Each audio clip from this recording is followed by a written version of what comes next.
આ એક એવી જગ્યા છે જ્યાં કોઈ પણ વસ્તુમાં હેલ્થ માટે હાનિકારક એવો આજીનોમોટો વાપરવામાં નથી આવતો. બીજું કે રોટી મેદાની જગ્યાએ આ પ્યોર આટામાંથી બનાવવામાં આવે છે.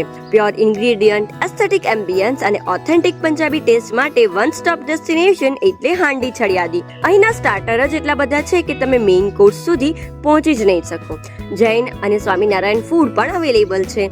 એમની મસ્ટ ટ્રાય આઇટમ છે સ્ટાર્ટરમાં મંચાવ સૂપ, હરાભરા કબાબ, મસાલા ચાપ tikka, malai chaap tikka, mushroom tikka, Kurkure spring roll, crispy corn અને મેઇન કોર્સમાં મલાઈ કોફતા, હાંડી લઝીઝ પનીર, બટર રોટી, લચ્છા પરાઠા, બટર કુલચા, કુલ્હड़ लस्सी અને मूंग दाल हलवा. आहा આવી ગયું ને મોઢામાં પાણી. गुड इवनिंग सर, आपका नाम क्या है? कपिश। कपिश भाई, आपने आज क्या ट्राई किया? मैंने चीज कोन लिया था और एक पंजाबी थाली ली थी।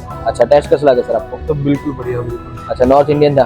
बिल्कुल नॉर्थ इंडियन। अच्छा, आप दुर्गा को रिकमेंड करोगे? हांडी छड़िया? हाँ, श्योर वो सभी नॉर्थ इंडियंस को भी जो यहाँ पे रह रहे हैं। अच्छा, मैं जब से रेस्टोरेंट ओपन हुआ तब से रेगुलर ही आ रहा हूँ यहाँ पे। अच्छा, बिल्कुल ऑथेंटिक नॉर्थ इंडियन टेस्ट है और फुल रिकमेंडेड है। कोई किसी को भी अगर ट्राई करना हो, चाप ट्राई करनी हो, मोमोज ट्राई करना हो, सबके लिए अच्छा है ये। Okay sir, thank you. તો પહોંચી જ જજો. 30 મે સુધી આ રીલ 10 લોકોને શેર કરશો તો બિલ પર 10% ડિસ્કાઉન્ટ ઓફરનો લાભ મળી જશે. આવી જ અવનવી ઓથેન્ટિક જગ્યાઓ વિશે જાણવા ફોલો કરો ધોળકા લાઈવને.